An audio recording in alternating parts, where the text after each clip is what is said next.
New post-war Old Dutch cleanser, famous for chasing dirt, presents Nick Carter, famous for chasing crime.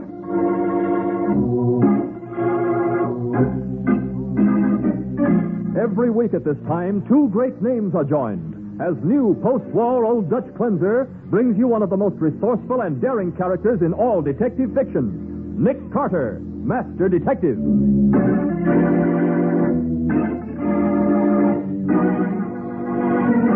You haven't noticed anything at all unusual, Sheriff? Well, nothing I can think of, Mr. Carter. Not even some little thing that's out of the ordinary?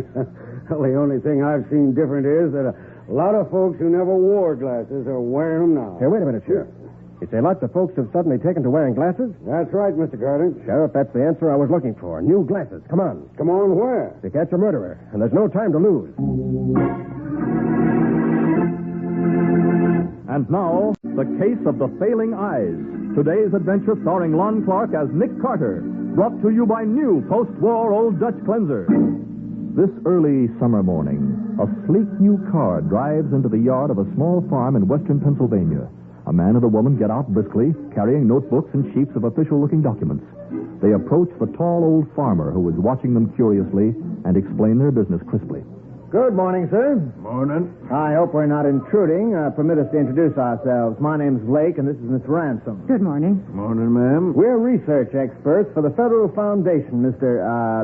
Thomas. Fred Thomas. Oh, Mr. Thomas. You've heard of the Federal Foundation, of course. Oh, can't say as I have. Well, the Federal Foundation is engaged in a nationwide survey of public health. Mr. Lake and I are one of 1,500 teams of research scientists covering the entire country. You don't say. So, if you've got half an hour to spare, we'll get our information as quickly as possible and move on. Ready, Alice? Yes, all set. All right. Physical condition of farm? Excellent. Drainage? Good. That's a chemical disposal plant back there, Mr. Thomas. Yeah. I thought so. Splendid. Electricity? Oh, yes, I see the wiring. Bottled gas for cooking? Excellent. Best conditions for maintenance of health. Got it, Alice? Right. Now, your own condition, Mr. Thomas. Age? 70. Any recent operations or illnesses? Nope. Physical condition? The best, I should say. I can tell. One moment. What is it? Mind if I take a close look at your eyes, Mr. Thomas? My eyes? Yes, I see. You're having difficulty reading lately, huh, Mr. Thomas? Well, as a matter of fact, I do. Print is blurred, your eyes seem dim, tendency to squint, headache sometimes, huh? Yes. Oh, that's too bad. I'm sorry, Mr. Thomas. Alice, Yes? put down condition of eyes bad, first stages of cataract. First stages of what? Cataract. Yes. You mean Mr. Thomas is going blind? Yes, I'm sorry. It's cataract, unmistakable symptoms. Well, it's no laughing matter, Mr. Thomas. If you value your eyesight, Son, you almost had me fooled for a minute. It's the same old racket, but with new trimmings. Mr. Thomas, what do you mean? You cheap little crook. You think you were handing out this line to a rube? I was a detective for 30 years before I retired to this little place. Detective, Jerry, let's get out of here. No, you don't. I see your racket's ended right now. We ain't got an eye doctor in 100 miles, but we got a fine little jail down in town. Let go, you hear? Let The go. old cataract racket, eh? Well, it's finished, Mr. I told you to Jerry, no, don't.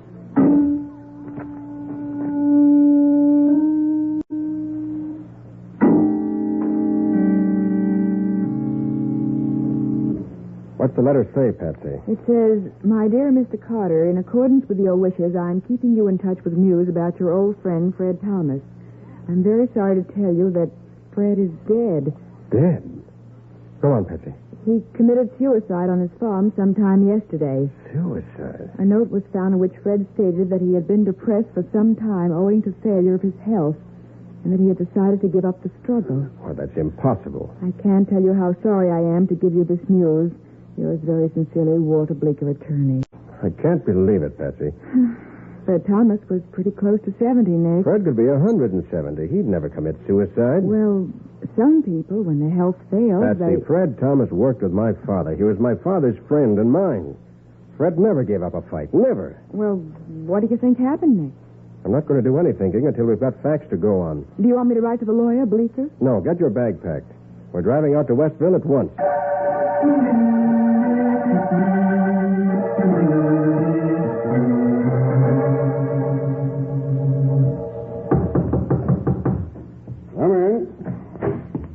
Sheriff Parsh? In the flesh, mister.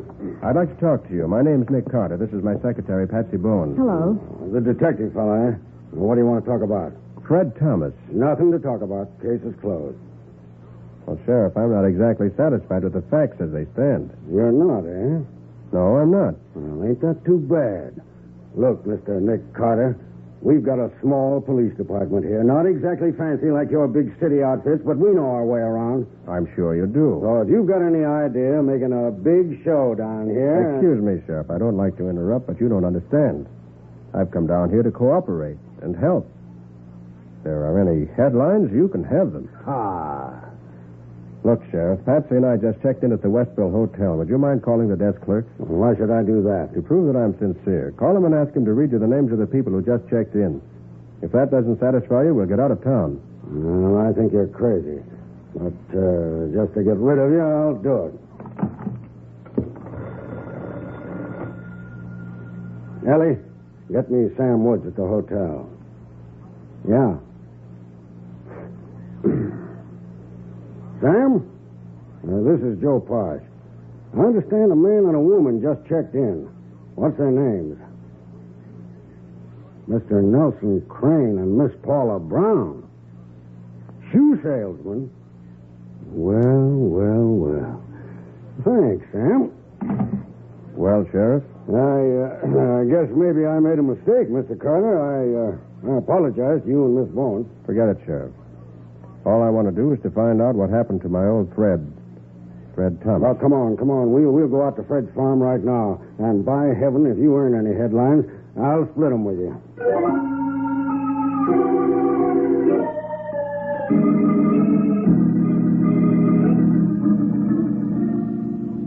This is where he was found, Mr. Carter, the day before yesterday. This the parlor, huh? Right. Old Mrs. Jameson found his body. She used to clean up for him every few days. Oh, then Fred lived alone? All alone, Miss Bowen. Oh, here's the note we found on the table. Fred was slumped in the chair right in front of it. My health is going fast. I'm 70 years old. Doesn't seem worth fighting anymore. Sheriff, this doesn't smell right. No? This note is printed. Why wasn't it written? Well, that bothered me, too. But then I remembered. Fred's eyes had been going back on him. Maybe. But how about the suicide? Did he shoot himself? Yeah, through the heart. You checked the gun for prints? Yep. The gun's down at the courthouse, but I've got photos with me. Here, I'll show them to you. It was a .38 automatic. The bullet checked with the gun, all right. We dusted it for prints inside and out. Found Fred's prints all over it, sharp and clear as a crystal. Every one of them. You see them? I think the sheriff's right, Nick. Fred must have committed suicide. No, Patsy. Well, these photographs prove I'm right. The fingerprints on that gun were placed there after Fred was killed. They were what? It's a simple matter, Sheriff. You know that.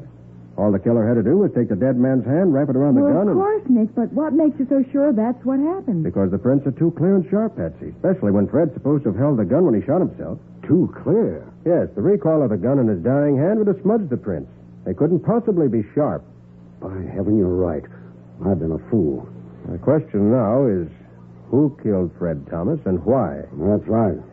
Let's go back to your office, Sheriff, and start thinking.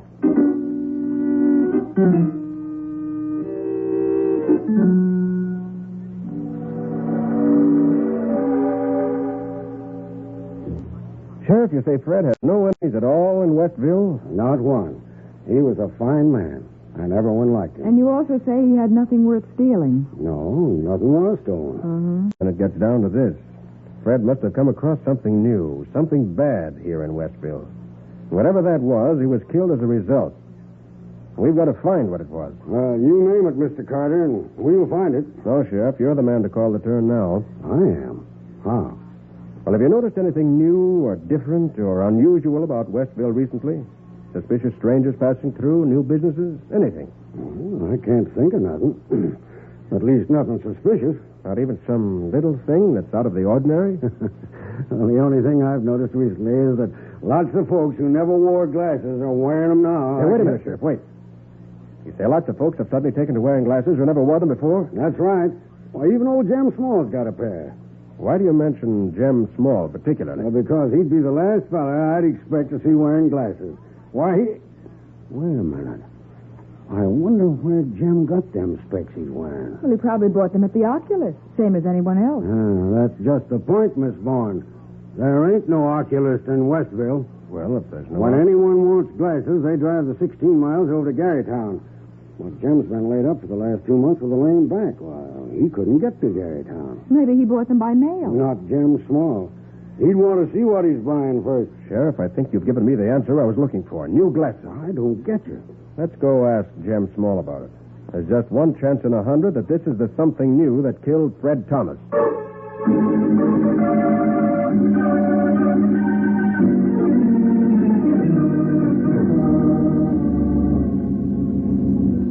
Physical condition of farm, excellent. Best conditions for maintenance of health. Got it, Alice? Right. Now, about your own condition, Mr. Olson. Age?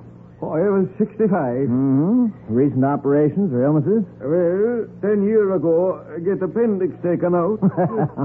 Nothing serious in that. Now, your physical condition. Well, the best, I should say. One moment. What is it, Jerry? Do you mind if I take a close look at your eyes, Mr. Olson? My eyes? Mm-hmm. Yes, I see. You're having difficulty reading lately, huh? Prints blurred, your eyes seem dim, tendency to squint, headache sometimes, huh? Yeah, that is right. Oh, that's too bad. I'm sorry, Mr. Olson. I've got bad news for you. Bad news? Take this, Alice. Mm-hmm.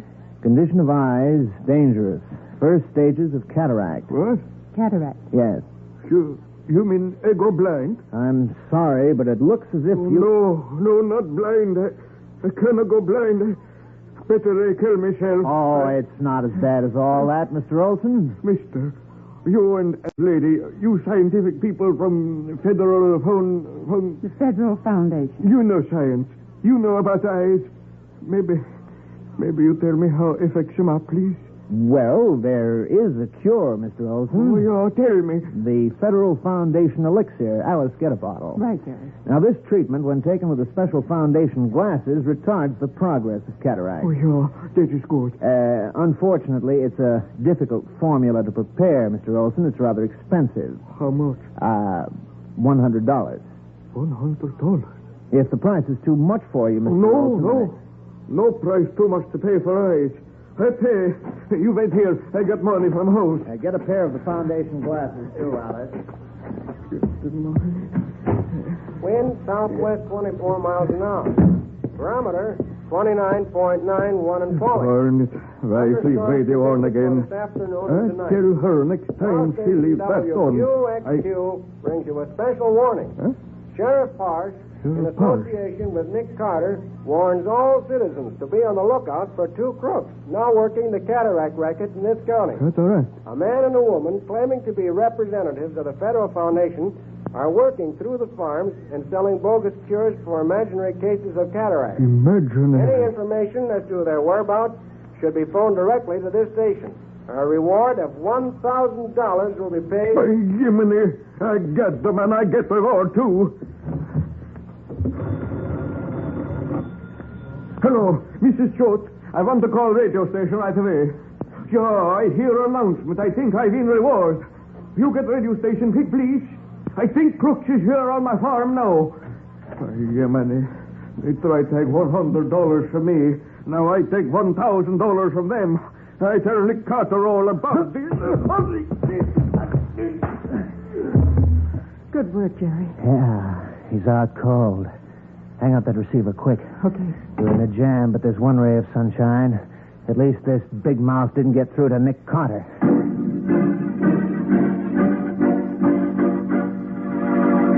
The two crooks stand over Olson's body, and Nick is 70 miles away.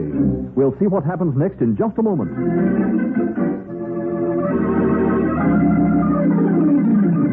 Now back to The Case of the Failing Eyes. Today's adventure with Nick Carter, brought to you by new post-war Old Dutch Cleanser.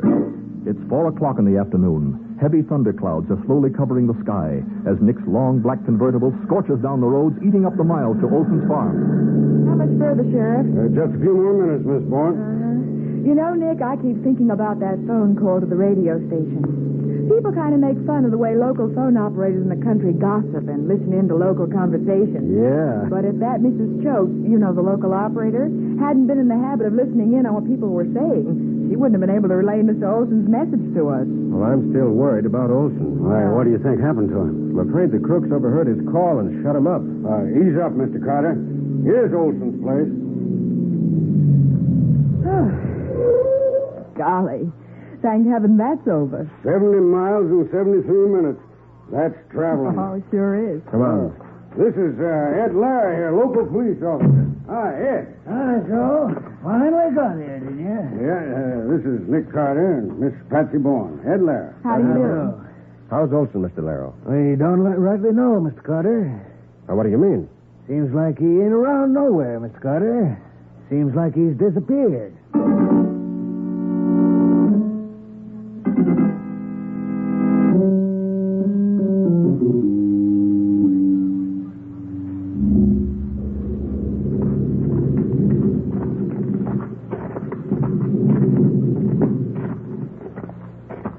Well, Nick, we've checked the house, the barn, the shed, and the chicken coops, all the buildings on the farm. And he ain't in any of them, Mr. Carter. But he must be here somewhere. I'll tell you what, Mr. Larrow. Suppose you have your men check the rest of the farm. Search all the ditches, gullies, the brook back of the orchard, and so on. Okay, we'll do that. Let's go, men. If Olson was murdered, and there's a strong chance he was, the killer may have buried his body. So be on the lookout for fresh turned earth. We'll keep our eyes open, Mr. Carter. All right, Sheriff. Will you come out to the driveway that turns off the road? What's on your mind? Tire treads. Oh? Rained last night, just enough to make all the tire marks made today plainly visible. Now, look here. Quite a mess of tracks in this drive. Mr. Carter, you think you can make anything out of them? Yeah, maybe. Let's see. This diamond pattern tread belongs to Ed Larrow's car. This India balloon is from Olson's truck. Well, how do you know that, Nick? I checked him while the sheriff and his men were looking for Olson. What? Oh, so that's why you didn't go with them. Yeah. Now, these are the marks of my tires. These triangular treads are from the other officer's car. Also the ones with the straight-boarded band. Yes, those are from Tom Adams' car. And that accounts for all our cars. Right. Now, look here, Sheriff. Here's one tire track unaccounted for. It's a half-moon pattern. Funny looking, too. And an easy pattern to identify. Sheriff, let's have another look at those pictures you took at the time of Fred Thomas's murder. Yeah, I got them right here, Nick. You want them all? Yeah, I remember one in particular, a close-up of the drive. Yeah, here it is. What? It's a picture from tire marks. How'd you happen to take that one, Sheriff? Well, I'll tell you. I've been reading a book on detecting, and it said to never overlook a thing. Uh-huh. So when I saw these marks and knew that it wasn't Fred's car, I took the picture just in case something might come up later. And it has, Sheriff. Look closely at this shot. Nick, that's the same tread. Yes. By heaven, that same half-moon pattern. And since that tread appears in both places where we know the cataract crooks have been, it's 10 to 1 that it's the tread of their car. I'll buy that. Now what do we do? Well, this is mostly a backcountry district. Practically all the roads are dirt. Maybe we can follow this tire mark and catch up with those crooks. Maybe. If the rain holds off. Yeah. Got to work fast. We want to beat the rain. Let's see. The tire marks here from the right are overlapped by those going out to the left. That means the ones to the left are more recent. Mm-hmm. Then the killers drove out and turned south on the road. Right. So let's get in my car and follow the tracks. You really think we've got a chance, Nick? Yes, Patsy, if they stick to the dirt roads. And if the rain holds off.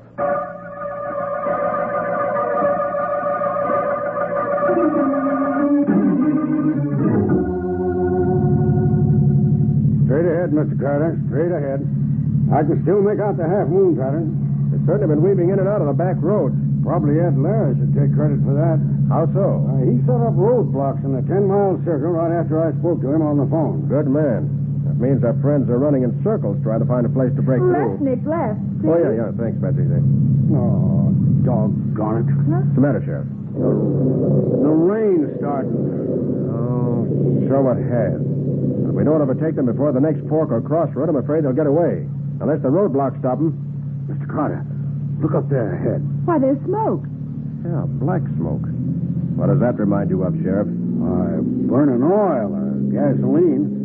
Hey, them crooks couldn't have cracked up running away, could they? We'll see in a moment. Hold on. Right. It's a car, all right. Down in the culvert. Come on. Oh, good grief, look at it. Pretty well burned out. Must have crashed at least an hour ago. Yeah. Watch your step, Patsy. I'm all right.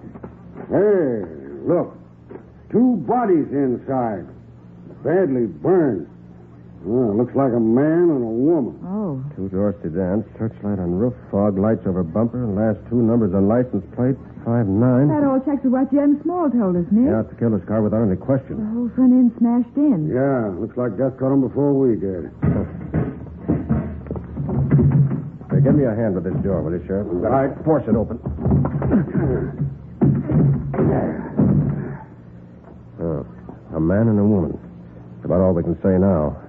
Have to check further for identification. Looks like the remains of books and bottles here in the back seat.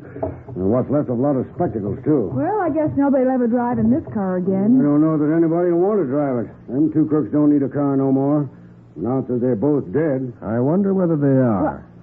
Nick, what on earth do you mean? Patsy, I've got a job for you. This case isn't finished yet. What? Are you crazy, Mr. Carter? Don't death finish a case? Depends on who's dead, Sheriff. Now, listen, both of you. Here's what I want to do. Somewhere, not very far away.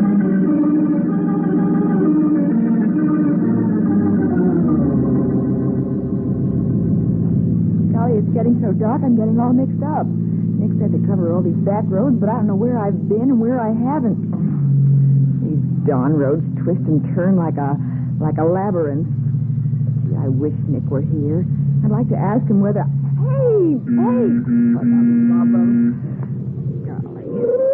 Get off the road. You want to get knocked down? But let's go the door. Move out, sister. What in the world? It's a gun, sister.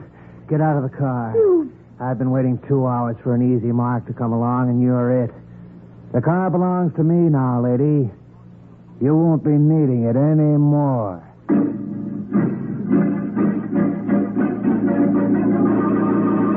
Patsy stares at the wild-eyed man who fingers his revolver nervously and motions her out of Nick's car. We'll see what she does in just a moment.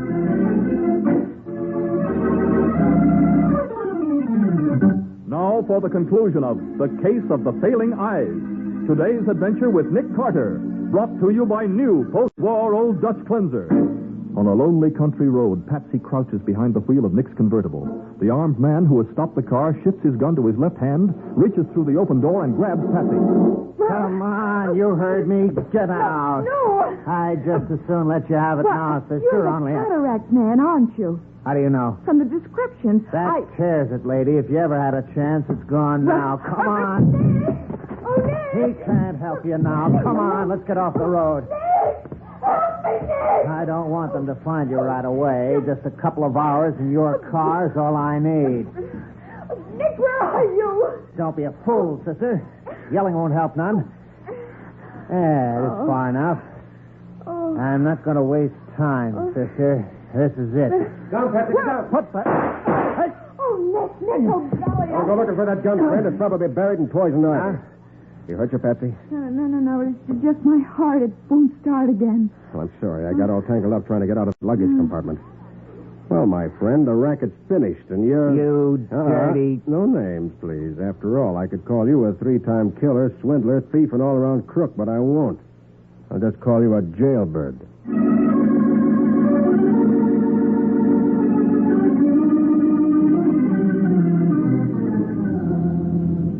Feeling better now, Patsy? Oh, I guess so, but golly, I was scared stiff, Nick. What? Even though we planned everything in advance? I know, but... Nick, how did Jerry Lake get away with that cataract racket?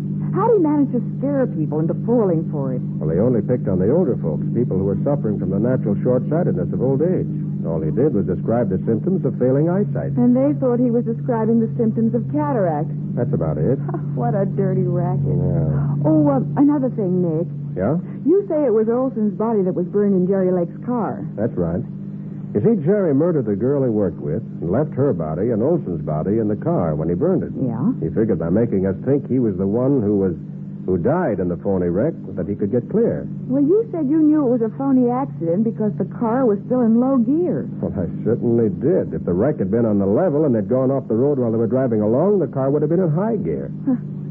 I didn't notice what gear it was in. I just saw the dead bodies, and that was that. Well, that's what most people think. They look, but they don't see. Just like Jerry Lake. What about Jerry? He couldn't see that when he put Fred's fingerprints on the gun, he was really putting the finger on himself. As a result, he's going to get well acquainted with the electric chair, which is as it should be.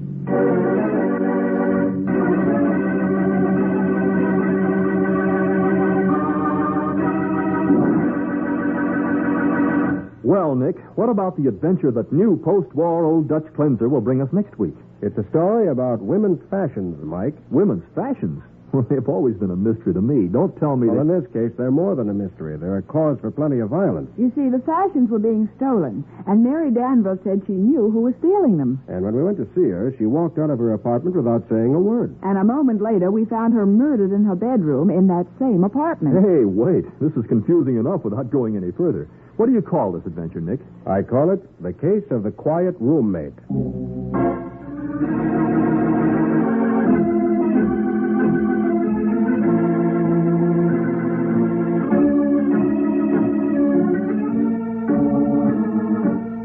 Nick Carter, Master Detective, is presented each week at this time by the Cudahy Packing Company. It is produced and directed by Jock McGregor and is copyrighted by Street and Smith Publications, Incorporated. Charlotte Manson is featured as Patsy. Today's script was written by Alfred Bester. Original music is played by Henry Silverne. This program is fictional, and any resemblance to actual persons, living or dead, is purely coincidental. This is Michael Fitzmaurice saying, when minutes count, use new post-war Old Dutch cleanser.